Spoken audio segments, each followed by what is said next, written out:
বিদেশি কর্মী বাড়তে থাকায় প্রচুর অর্থ চলে যাচ্ছে দেশের বাইরে। বিশাল জনশক্তির ফায়দা পাচ্ছে না বাংলাদেশ। তরুণদের দক্ষতা বাড়াতে সুনির্দিষ্ট পরিকল্পনার তাগিদ।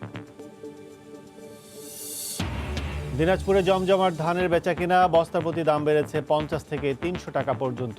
লোকসানের অজুহাতে সরকার নির্ধারিত দামে চাল দিচ্ছেন না মিল মালিকরা। প্রায় 1000 কোটি টাকার ঋণ আর লোকসানে বন্ধের মুখে রংপুরের শ্যামপুর সুগার মিল। নতুন গাড়ি কেনার বন্ধ মিলে ওয়াটার ট্রিটমেন্ট প্ল্যান্ট স্থাপন অপচয় বলছেন সংশ্লিষ্টরা। এবং কাল যুক্তরাষ্ট্রে ফাইজারের কোভিড টিকা শুরু। 2021 সালে টিকা বিক্রি করে প্রতিষ্ঠানটি আয় করবে $1900 কোটি। 2020-এ আরও আয় হবে $97.5 কোটি।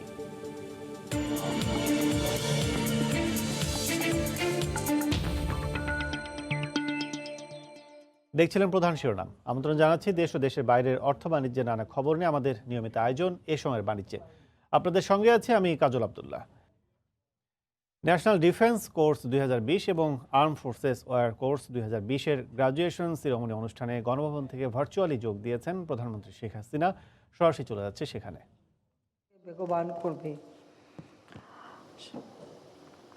Dear overseas course members, I would like to extend my heartiest congratulations to you for your extraordinary achievements in successfully completing the National Defense Course. My wholehearted appreciation goes to you all for the patience you have shown during the year-long stay here in Bangladesh amidst this pandemic situation without friends and families. And I also appreciate those who join online course and also stay in Bangladesh. I believe you have acquired invaluable knowledge and experience during the course period. You have undergone training along with your Bangladeshi counterparts and must have developed social bond and friendship beyond professional relationship. I hope you enjoyed your stay with deep-rooted tradition of Bangladeshi hospitality. I also hope that you have grown compassion and respect for Bangladesh and her people in your hearts, and expect that you will also act as the goodwill ambassadors of Bangladesh from your respective positions. I wish you every success in days to come. আমি আমাদের যারা বাংলাদেশের সকলকে আমার আন্তরিক অভিনন্দন জানাচ্ছি। কোভিড-19-এর একটা অস্বাভাবিক পরিস্থিতি মোকাবেলা করেও কোর্স সম্পন্ন করে আজকে স্ব কর্মস্থানে আপনারা যাবেন। আপনাদের জীবন সফল হোক, আমি সেটাই চাই। এবং আমি আশাবাদী যে এনডিসি তার শিক্ষা প্রশিক্ষণের উচ্চমানের ধারাবাহিকতা অব্যাহত রাখবে এবং এ প্রতিষ্ঠানের গ্র্যাজুয়েটগণ আপনাদের অর্জিত জ্ঞান, ইচ্ছাশক্তি ও অঙ্গীকার সামনে রেখে আমাদের দেশ, প্রিয় মাতৃভূমি বাংলাদেশকে একটি স্থিতিশীল, টেকসই উন্নয়ন, আত্মনির্ভরশীলতা, সর্বোপরি গৌরবময় অবস্থানের দিকে নিয়ে যাবেন। কারণ আমরা এই বিজয়ের মাসে সেটাই বলবো যে লাখো শহীদের রক্তের বিনিময়ে অর্জিত এই স্বাধীনতার জন্য কখনো ব্যর্থ না হয়। এই স্বাধীনতার জন্য আমাদের দেশকে উন্নয়নের উচ্চ শিখরে নিয়ে যায়।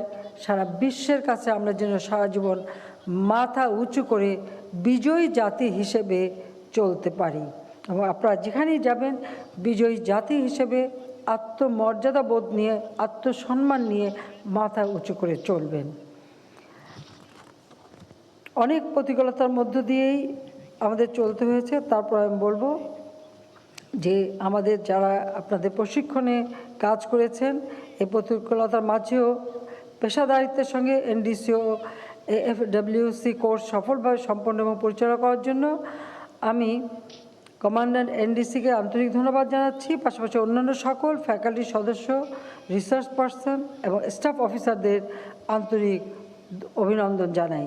কারণ এই একটা অস্বাভাবিক পরিস্থিতিতেও আপনারা এটা যে চলমান রেখেছেন এবং আজকে এই সফলতার সাথে কোর্স সম্পন্ন হলো, সেজন্য আবারও আমার আন্তরিক ধন্যবাদ এবং অভিনন্দন। আমি ন্যাশনাল ডিফেন্স কলেজের উত্তরোত্তর সমৃদ্ধি কামনা করছি এবং অনাগত দিনে আমাদের জাতীয় গর্ব এ প্রতিষ্ঠানের জন্য সকল ধরনের সহযোগিতার প্রতিশ্রুতি দিচ্ছি। কারণ আমি সবসময় এটা স্মরণ করি যেটা আমার নিজের হাতে গড়া প্রতিষ্ঠান এবং আপনারা অনেকে জানেন না যে এটা তৈরি আমরা করেছিলাম খুব সীমিত সম্পদ নিয়ে, খুবই অল্প টাকা দিয়ে শুরু করা। কারণ আমি বিশ্বাস করি যে একটা কাজ শুরু করলে সেটা যথাযথভাবে মর্যাদাশীল হবে, সম্পন্ন হবে। কাজে আমরা যখন শুরু করেছিলাম সেটা হচ্ছে মাত্র 1 কোটি টাকা, তার 50 লাখ টাকা দিয়েছিল সেনাবাহিনী, 25 লক্ষ দিয়েছিল নৌবাহিনী, 25 লক্ষ বিমান বাহিনী, আর সরকারের পক্ষ থেকে দিয়েছিলাম আমি 1 কোটি। এই 2 কোটি টাকা দিয়ে এনডিসির যাত্রা শুরু।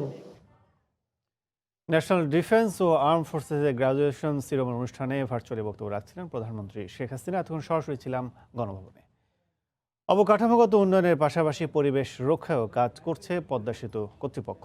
প্রকল্প এলাকাকে সবুজায়ন করার স্বীকৃতি স্বরূপ এরই মধ্যে 2 বার প্রধানমন্ত্রীর পরিবেশ পদক পেয়েছে তারা। পরিবেশের আন্তর্জাতিক মান বজায় রাখার বিষয়টিকে গুরুত্ব দিয়ে দেখা হচ্ছে জানিয়ে প্রকল্প পরিচালক জানিয়েছেন, প্রকল্প এলাকায় একটি অভয়ারণ্য তৈরির বিষয়ে গেজেট পাশ হয়েছে। সাইফুল ইসলামের ছবিতে বিস্তারিত জানাচ্ছেন এহসান জুয়েল। দেশের প্রথম এক্সপ্রেস রোডটি ধরে আপনি যখন পদ্মা সেতুর প্রকল্প এলাকার দিকে এগিয়ে যেতে থাকবেন, তখন রাস্তার মাঝখানে নতুন লাগানো গাছগুলো আপনাকে এক ধরনের সজীবতা দেবে। স্টিল, রড আর কনক্রিটের কঠিন সেতু, তার পাশেই সবুজের আবহ। প্রকল্পের শুরুতে বিশ্বব্যাংক, জাইকা, আইডিবির মতো আন্তর্জাতিক দাতা সংস্থাগুলো সরে গেলেও পরিবেশ রক্ষায় তাদের প্রস্তাবিত মান বজায় রেখেই এখানে চলছে কাজ। প্রকল্পের 3টি সার্ভিস এরিয়ায় এখন পর্যন্ত লাগানো হয়েছে 18,500 গাছ। 4টি পুনর্বাসন কেন্দ্রে বন বিভাগের উদ্যোগে 65,000-এর বেশি গাছ লাগানো হয়েছে। একইভাবে বনায়ন করা হয়েছে টোল প্লাজা, সংযোগ সড়ক সহ আশপাশের এলাকাগুলোতেও। সব মিলে পদ্মা সেতু প্রকল্পে এখন পর্যন্ত গাছ লাগানো হয়েছে 1,73,294টি। বনায়নে এর মধ্যেই প্রধানমন্ত্রীর পদক পেয়েছে পদ্মা সেতু কর্তৃপক্ষ। গত মাসে এই এলাকায় একটি অভয়ারণ্য তৈরির সিদ্ধান্ত হয়েছে বলে জানান প্রকল্প পরিচালক। আমরা পরিবেশ বান্ধব কাজ করছি। আমরা প্রতি বছর এনভায়রনমেন্ট থেকে লাইসেন্স নিচ্ছি, লাইসেন্স রিনিউ করছি। তারা প্রতিনিয়ত আমাদের সাইট ভিজিট করে। আমরা সম্পূর্ণভাবে আন্তর্জাতিক মানে মেনে চলছি। আমরা ইতিমধ্যে আমাদের গ্যাজেট হয়েছে স্যাংচুয়ারির জন্য। আমরা একটা অভয়ারণ্য করতেছি, সেখানে আমাদের একটা কনসালটেন্ট কাজ করতেছে। প্রকল্পের কারণে পরিবেশগত কোনো বিপর্যয় যাতে না হয় সে বিষয়ে আন্তর্জাতিক মান বজায় রাখা হচ্ছে। বিশ্বের বড় বড় মেগা প্রকল্পগুলোর মাথা ব্যথার কারণ হয়ে দাঁড়ায় পরিবেশগত মান বজায় রাখা।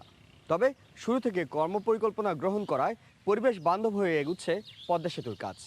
বাড়তি পাওনা হিসেবে থাকছে বিশেষ বনাঞ্চল তৈরির পরিকল্পনা। এহসান জুয়েল, সময় সংবাদ, মাওয়া, মুন্সিগঞ্জ। বিশাল কর্মক্ষম জনশক্তির ফায়দা তুলতে পারছে না বাংলাদেশ। স্থানীয় শিল্পে ক্রমেই প্রকট হচ্ছে দক্ষতা সংকট। সমান্তরালে বিদেশি কর্মীর সংখ্যা বাড়তে থাকায় প্রচুর অর্থ চলে যাচ্ছে দেশের বাইরে। সরকারি বেসরকারি উদ্যোগে সীমিত আকারে পোশাক শ্রমিকদের দক্ষতা বাড়াতে কাজ শুরু হলেও অন্যান্য খাতে তা প্রায় নেই বলেই চলে। আর এরই প্রভাবে রপ্তানির ঝুড়িতে পোশাকের বাইরে বাড়ছে না অন্য খাতের অংশগ্রহণ। জুবের ফয়সালের রিপোর্ট। দেশের অর্থনীতির চলমান অগ্রযাত্রার অনেকটাই এসেছে বিশাল শ্রমশক্তির ওপর ভর করে। কিন্তু বিশ্বায়নের এ পর্যায়ে উত্তরাধুনিক বাজার ব্যবস্থায় গুরুত্ব বাড়ছে দক্ষতার, যেখানে যোজন যোজন পিছিয়ে আছে বাংলাদেশ।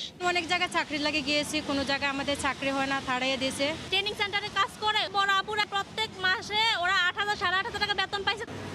বিশেষ কর্মদক্ষতা ছাড়া টিকে থাকা কতটা কঠিন তা এই 2 নারী শ্রমিকের কথাতেই পরিষ্কার। বিজিএমইএ সিপ প্রকল্পের দ্বিতীয় পর্যায়ে 150টি স্থানে পূর্ণাঙ্গ প্রশিক্ষণের সঙ্গে ভাতা দেয়া হচ্ছে প্রায় 26,000 নারীকে। 5 কোটি 23 লাখ টাকার পুরোটাই বহন করছে অর্থ মন্ত্রণালয় আর এশীয় উন্নয়ন ব্যাংক। অনেক পিছিয়ে আছি আমি মনে করি, কারণ দক্ষতা সম্পন্ন যে কাজটা করতে পারবে সেটা অপ্রশিক্ষণপ্রাপ্ত একজনের পক্ষে সম্ভব না। কিন্তু এসব উদ্যোগ সীমাবদ্ধ শুধু পোশাক খাতেই। মানব সম্পদ বিশেষজ্ঞ কিংবা ব্যবসায়ী কথাই সবারই অভিন্ন মত। দেশীয় শিল্পে বিদেশি কর্মীর সংখ্যা কমাতে কোনো বিকল্প নেই দক্ষতা বৃদ্ধির। সর্বদিক থেকে বাংলাদেশকে যে একটা অবস্থান তৈরির জন্য দক্ষ শ্রমিকটাই অত্যন্ত জরুরি। সেটা প্রত্যেকটা সেক্টরে, সেটা হতে পারে আরএমজিতে, সেটা হতে পারে লেদারে। মিড লেভেল ম্যানেজমেন্টে বিশাল ধরনের একটা সংকট আছে।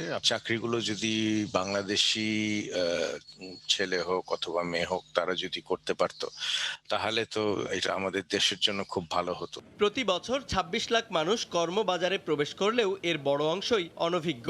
ফলে বাধ্য হয়েই স্বল্প মজুরিতে কাজে নেমে পড়তে হচ্ছে তাদের। যে কোনো পর্যায়ে বৈশ্বিক শ্রমবাজার কমপক্ষে দুই ভাগে বিভক্ত, দক্ষ আর অদক্ষ, যেখানে একজন দক্ষ শ্রমিকের চেয়ে একজন অদক্ষ ব্যক্তি পিছিয়ে থাকেন কমপক্ষে ৩ ধাপ। অথচ এই সত্য এড়িয়ে বাংলাদেশের শ্রমবাজার আজও চলছে এলাম, দেখলাম আর কাজে নেমে পড়লাম এই সংস্কৃতিতে। জুবাইর ফয়সাল, সময় সংবাদ, নারায়ণগঞ্জ। অনুমোদনের পর এবার টিকাদান কর্মসূচি শুরু করতে যাচ্ছে যুক্তরাষ্ট্র। সোমবার থেকে যুক্তরাষ্ট্রে শুরু হচ্ছে ফাইজার ও বায়োএনটেকের কোভিড টিকার প্রয়োগ। রোববারই দেশটির ১৪৫টি শহরে যাচ্ছে ৩০ লাখ ডোজের প্রথম চালান। এদিকে চীন জুড়ে করোনা ভ্যাকসিন সরবরাহের প্রস্তুতি সম্পন্ন করেছে সিনোফার্ম। যুক্তরাষ্ট্রে গেল একদিনে ২ লাখের বেশি মানুষ করোনায় আক্রান্ত হয়েছেন, মারা গেছেন ২৩০০-র বেশি। এর মাঝেই খুশির খবর, দেশটিতে শুরু হতে যাচ্ছে করোনার ভ্যাকসিন প্রয়োগ। টিকা সরবরাহের দায়িত্বে থাকা কর্মকর্তারা জানান, স্থানীয় সময় সোমবার সকালে যুক্তরাষ্ট্রে ফাইজার ও বায়োনটেকের তৈরি টিকার প্রয়োগ শুরু হবে। রোববারই ৩০ লাখ ডোজের প্রথম চালান অন্তত ১৪৫টি শহরে পৌঁছে যাবে। বাকি শহরগুলোতে মঙ্গল ও বুধবার নাগাদ টিকার চালান পৌঁছে যাবে। এটা সত্যিই ঐতিহাসিক একটি দিন। অবশেষে আমরা করোনা মোকাবিলায় একটি জায়গায় পৌঁছাতে পেরেছি। মার্কিন নাগরিকরা এই সপ্তাহ থেকে টিকা নিতে পারবেন। দেশটিতে কয়েক লাখ মানুষকে ভ্যাকসিন দিতে এরই মধ্যে ৩ শতাধিক নার্সিংহোম সব ধরনের প্রস্তুতি সম্পন্ন করেছে। এই টিকা ১৬ বছরের বেশি বয়সীদের দেয়া হবে। শুরুতেই স্বাস্থ্যকর্মী ও সংকটাপন্নদের প্রাধান্য দেওয়া হবে বলে জানিয়েছে মার্কিন কর্তৃপক্ষ। এর আগে গত বৃহস্পতিবার যুক্তরাষ্ট্রের খাদ্য ও ওষুধ প্রশাসন এফডিএর বিশেষজ্ঞ প্যানেল ফাইজার বায়োনটেকের ভ্যাকসিন ব্যবহারের অনুমতি দেওয়ার সুপারিশ করে। পরে শুক্রবার জরুরি ভিত্তিতে এটি ব্যবহারের অনুমোদন দেয় এফডিএ।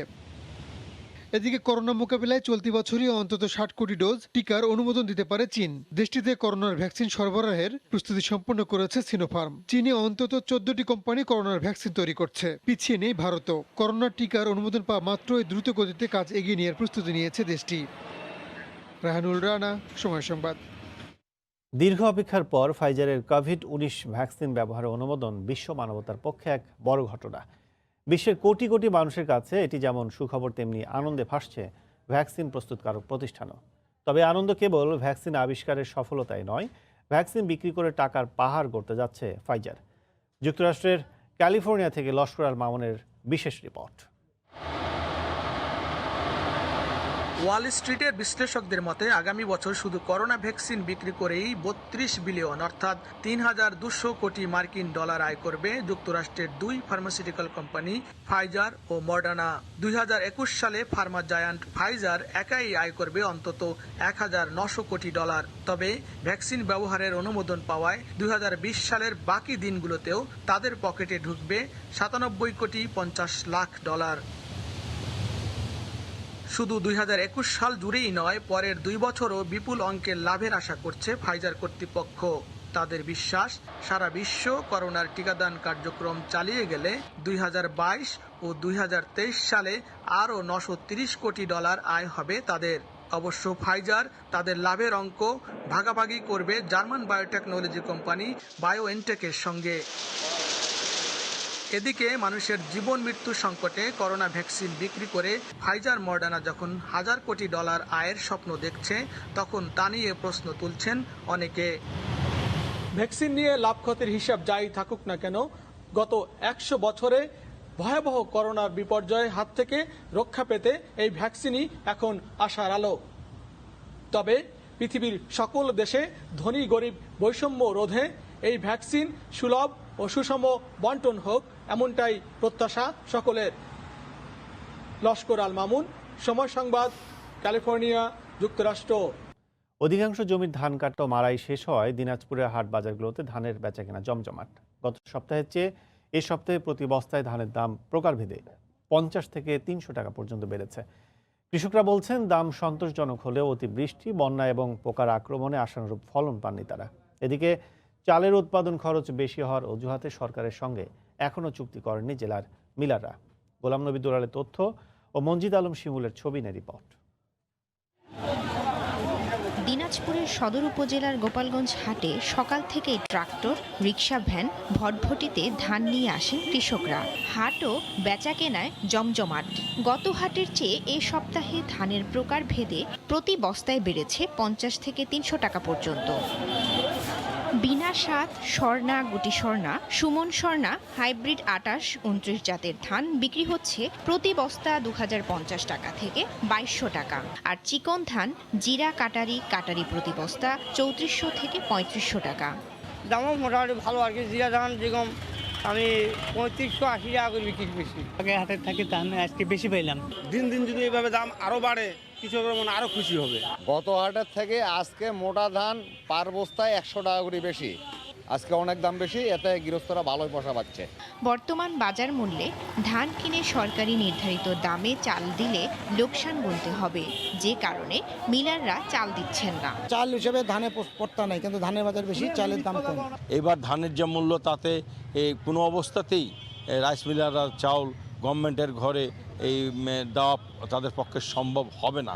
জেলার 13 উপজেলা থেকে এবার সরকার মিলারদের কাছ থেকে 74,091 মেট্রিক টন চাল এবং 11,927 মেট্রিক টন ধান কিনবে। সময় সংবাদ, দিনাজপুর। নগর চালের মোকামে কেজি প্রতি 4 টাকা পর্যন্ত বেড়েছে চালের দাম। চালের বাজারের খবর জানাতে এই মুহূর্তে সেখানে আছেন সহকর্মী MR রকি। সরাসরি চলে যাচ্ছে তার কাছে। রকি।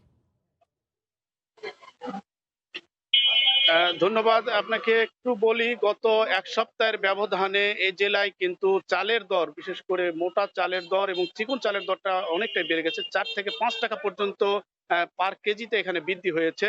আপনারা জানেন দেশের অন্যতম কিন্তু চালের মোকাম নওগাঁ। এই মোকামে যখন চালের দর এইভাবে বাড়ে, স্বাভাবিকভাবে কিন্তু একটা ক্রেতাদের ভিতর আমরা একটু অস্বস্তি লক্ষ্য করছিলাম। প্রতি কেজি চাল, বিশেষ করে চিকন চাল 3 থেকে 4 টাকা বেড়েছে এবং মোটা চাল যেগুলো রয়েছে এটা বৃদ্ধি হয়েছে 2 থেকে 3 টাকা পর্যন্ত। যদি চালের দর বলি, জিরা শাল এখানে খুচরা বিক্রি হচ্ছে প্রতি কেজি 56 টাকা, নাজির শাল 58 টাকা থেকে 60 টাকা পর্যন্ত এবং মিনিকেট চাল যেসব রয়েছে 55 থেকে 56 টাকা করে বিক্রি হচ্ছে এবং স্বর্ণা যেটা মোটা চাল, এই চালটা এখন বিক্রি হচ্ছে এখানে 46 থেকে 47 টাকা। এই চালের কিন্তু এক সপ্তাহ আগে 42 থেকে 43 টাকা সর্বোচ্চ দরে এখানে কেনা বেচা হয়েছিল এবং কাটারি জাতের যেসব সরু চাল চিকন রয়েছে এটা 60 টাকা পর্যন্ত এখানে কেনা বেচা চলছে।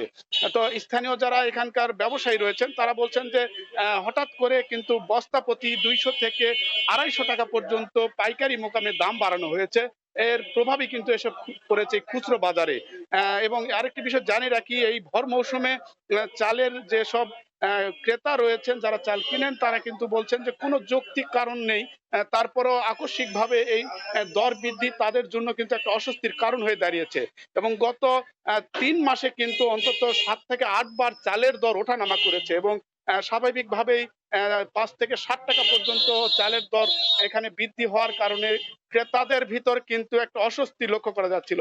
আরেকটি বিষয় জানিয়ে রাখি, জেলায় কিন্তু হাটগুলোতে এখন যে দামে ধান কেনা বেচা চলছে এই ধানের দরের ক্ষেত্রে কিন্তু খুব একটা তারতম্য হয়নি এবং ধানের দর কিন্তু এখন পর্যন্ত মোটা জাতের যেসব ধান রয়েছে সর্বোচ্চ 1080 টাকা পর্যন্ত কেনা বেচা চলছে এবং চিকন জাতের ধানের কিছুটা দাম বেড়েছে। তবে আকস্মিক 200 টাকা পর্যন্ত এই চালের দর বস্তাপ্রতি বৃদ্ধি কিন্তু ক্রেতারা একটা অস্বস্তি এবং তারা বাজার মনিটরিং এর দাবি করছেন। তো এই ছিল নওগাঁর চাল বাজারের খবর আমার কাছে। নওগাঁ থেকে চালের বেচাকেনার খবর জানাচ্ছিলেন সহকর্মী MR রকি। আধুনিকায়ন ও আখের জাত উন্নয়ন না হওয়ায় বন্ধের মুখে রংপুরের একমাত্র ভারী শিল্প শ্যামপুর সুগার মিল। অপব্যয়, অপচয় আর ভুল নীতির কারণে প্রায় 1000 কোটি টাকার ঋণ লোকসানে পড়েছে প্রতিষ্ঠানটি। নতুন দামি গাড়ি কেনা আর বন্ধ মিলে 7 কোটি টাকা ব্যয়ে ওয়াটার ট্রিটমেন্ট প্লান্ট স্থাপনকে অপব্যয় মনে করেন সংশ্লিষ্টরা। রিপোর্ট রতন সরকারের, ছবি তুলেছেন শাকিল মাহমুদ। চিনি উৎপাদনের সঙ্গে জড়িত শ্রমিকদের দাবি, আখের দাম ও মজুরি সহ আনুষঙ্গিক ব্যয় ধরে 1 কেজি চিনি তৈরিতে খরচ 80 টাকার বেশি নয়, কিন্তু মিলের বিগত দিনের ঋণের সুদ, পরিচালন ব্যয় সহ 55 বছরের দায় দেনা হিসাব করে উৎপাদন ব্যয় 200 টাকার বেশি দেখানোকে যুক্তিযুক্ত মনে করেন না তারা। মিলের আধুনিকায়ন না হওয়া ও আখের জাত উন্নয়ন না হওয়াকেও এই পরিস্থিতির জন্য দুষছেন সংশ্লিষ্টরা। উৎপাদন যদি সঠিকভাবে হিসাব করা হয়, এই হিসাবটা আপনার 70 থেকে 80 টাকার মধ্যে থাকবে। কোনো পরিকল্পনা সরকার নিল না যে এগুলোকে চিনি বাদে আরো কোন সিস্টার প্রজেক্ট দিয়ে লেখে ডেভেলপ করা যায় কিনা। চিনি কলের মেকানিক্যাল শাখার ইনচার্জ রশিদুল ইসলাম জানান, কিছুদিন আগে মূল মেশিনের একটি অংশ অকেজো হলে তা নিজেরাই মেরামতের উদ্যোগ নেন। সব মিলিয়ে এর প্রকৃত মেরামত ব্যয় 15,000 টাকা, কিন্তু পরে ঢাকা থেকে মেরামত করিয়ে খরচ দেখানো হয়েছে 80 লাখ টাকা। এই 10-15 হাজার টাকার কাজ যদি 80 লক্ষ টাকা দেখানো হয় এবং আমাদের চিফ ডাইরেক্টরদের অর্ডার যে এটাই করা লাগবে, তাহলে আমাদের এই মিল কিভাবে লাভজনক হতে পারে? মাসের পর মাস শ্রমিকদের বেতন বন্ধ থাকলেও কর্মকর্তাদের নতুন গাড়ি কেনা আর বন্ধ মিলে 7 কোটি টাকা ব্যয়ে ওয়াটার ট্রিটমেন্ট প্লান্ট স্থাপনকে অপব্যয় মনে করেন সংশ্লিষ্টরা। মিল বন্ধের সিদ্ধান্ত হওয়ার পরেও এখানে কিন্তু ইটিপি প্রজেক্টের কাজ চলছে, প্রায় 7-8 কোটি টাকা, লক্ষ লক্ষ টাকা ব্যয় হচ্ছে। সেই ধরনের কোনো দুর্নীতিবাজদের ধরার কোনো মনে করেন সরকারের কোনো পদক্ষেপ নেই। উত্থাপিত অভিযোগগুলো নিয়ে মন্তব্য করতে রাজি হননি ব্যবস্থাপনা পরিচালক। 1965 সালে প্রতিষ্ঠিত শ্যামপুর সুগার মিলের বর্তমানে লোকসানের পরিমাণ 444 কোটি টাকা। রতন সরকার, সময় সংবাদ, রংপুর। শীতের তীব্রতা বাড়ার সঙ্গে সঙ্গে বাড়তে শুরু করেছে গরম কাপড়ের চাহিদা। এই মুহূর্তে চট্টগ্রামের আসাদগঞ্জ পুরাতন কাপড়ের পাইকারি মার্কেটে আছেন রিপোর্টার কমল দে। সরাসরি চলে যাচ্ছে তার কাছে। কমল। ধন্যবাদ কাজল। দেশের যে কাপড় যে শীতবস্ত্রের প্রয়োজন হয় তার 80 থেকে 90% পূরণ করা হয় বিদেশ থেকে আমদানি করা এই শীতবস্ত্র দিয়ে। কিন্তু এবার করোনাকালীন সময়ে শীতবস্ত্রের যেমন চাহিদা বেড়েছে, কিন্তু তার বিপরীতে সরবরাহ কম হয়, দাম বেড়েছে বেশি। বিশেষ করে প্রত্যেক গাড়িতে দাম বেড়েছে প্রায় 4 থেকে 5 হাজার টাকা। তো এখানে আপনারা জানেন বাংলাদেশে সবচেয়ে বেশি আমদানি হয় চট্টগ্রাম বন্দর দিয়ে, এবং আমদানিকারকরা কিন্তু চট্টগ্রামের খাতুনগঞ্জ এবং আসাদগঞ্জ কেন্দ্রিক। এবং বিশেষ করে তারা বলছে যে লাইসেন্সের একটা জটিলতা ছিল, সে লাইসেন্স জটিলতার কারণে এবার তুলনামূলক আমদানি কম হয়েছে। বিশেষ করে জাপান, কোরিয়া এবং তাইওয়ান থেকে বাংলাদেশে শীতবস্ত্র আমদানি হয়। বিশেষ করে স্বাধীনতার পর থেকে শীতবস্ত্র আমদানি শুরু হয়েছিল বাংলাদেশে, এখনও সেই প্রক্রিয়া চলছে। কিন্তু যেহেতু লাইসেন্সের একটি জটিলতার কারণে কিন্তু এবার শীতবস্ত্রটা তুলনামূলক কম আমদানি হয়েছে। সেই আমদানির কারণে কিন্তু এবার শীতবস্ত্রের দাম বেড়ে চলেছে। বিশেষ করে আমরা দেখেছি গত বছর যে জ্যাকেটের গাইড বিক্রি হয়েছিল মাত্র 8,000 টাকা, এবারে সেটি হচ্ছে 12 থেকে 13,000 টাকা।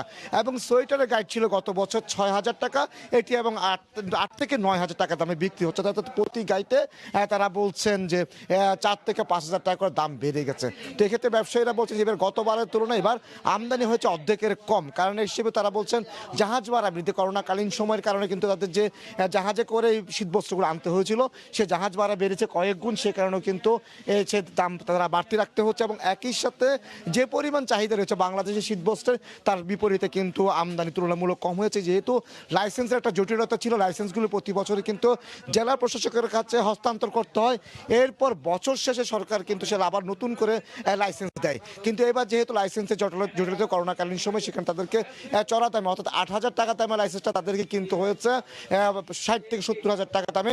সে কারণেও কিন্তু দাম অর্থাৎ এই পণ্যের দাম বাড়ছে বলে ব্যবসায়ীরা আমাদেরকে জানিয়েছেন। তো আমরা দেখেছি কিন্তু যেসব পণ্য আমদানি হয়েছে সকাল থেকে ব্যস্ততার মধ্যে সেই গাইডগুলো কিন্তু দেশের বিভিন্ন স্থানে পাঠিয়ে দেওয়া হচ্ছে। অর্থাৎ শীতের সাথে সাথে পাল্লা দিয়ে কিন্তু এই শীতবস্ত্রের দাম বেড়ে চলেছে, যেহেতু চাহিদার বিপরীতে সরবরাহ কম। তো কাজের এখন পর্যন্ত আমার কাছে ছিল নানা জটিলতার কারণে এই বছর শীতবস্ত্রের দাম বেড়ে চলেছে, তার সর্বশেষ। চট্টগ্রাম থেকে শীতের কাপড়ের বেচাবিক্রি খবর জানাচ্ছেন সহকর্মী কমল দে। করোনা মহামারীর দ্বিতীয় ঢেউ মোকাবিলায় তৈরি পোশাক খাতের সহায়তায় সরকারি প্রণোদনা প্যাকেজের মেয়াদ ও সাহায্যের পরিমাণ বাড়ানোর আশ্বাস দিয়েছেন বাণিজ্যমন্ত্রী টিপু মুনশি। গো হিউম্যান গো গ্রিন নামে বিজিএমইর নতুন উদ্যোগ ও ওয়েবসাইটের উদ্বোধন অনুষ্ঠানে এই কথা বলেন তিনি। যদি সামনে আরো খারাপ হয় অবস্থাটা, তাহলে কিন্তু আরো সহযোগিতা বাড়াতে হবে। পাশাপাশি যেটা দেওয়া হয়েছে সেটাও পে ব্যাক পিরিয়ডটার ব্যাপারেও চিন্তা করতে হবে, যাতে করে এইটা টিকিয়ে রাখা যায়। সো আমরা সরকার কিন্তু খোলা মন নিয়েই আমরা কাজ করতে চাই এবং আশা করছি সমস্যা হলে আমরা পাশে দাঁড়াবো। আবার জানিয়ে দিচ্ছি এ সময় বাণিজ্যের শিরোনামগুলো। বিদেশি কর্মীর বাড়তে থাকায় প্রচুর অর্থ চলে যাচ্ছে দেশের বাইরে। বিশাল জনশক্তির ফায়দা পাচ্ছে না বাংলাদেশ। তরুণদের দক্ষতা বাড়াতে সুনির্দিষ্ট পরিকল্পনার তাগিদ। দিনাজপুরে জমজমাট ধানের বেচাকেনা, বস্তার প্রতি দাম বেড়েছে 50 থেকে 300 টাকা পর্যন্ত। লোকসানের অজুহাতে সরকার নির্ধারিত দামে চাল দিচ্ছেন না মিল মালিকরা। এবং প্রায় 1000 কোটি টাকার ঋণ আর লোকসানের বন্ধের মুখে রংপুরের শ্যামপুর সুগার মিল। নতুন গাড়ি কেনার বন্ধ মিলে ওয়াটার ট্রিটমেন্ট প্ল্যান্ট স্থাপন অপচয় বলছেন সংশ্লিষ্টরা। এই ছিল এই সময় বাণিজ্যে। সঙ্গেই থাকুন সময়ের।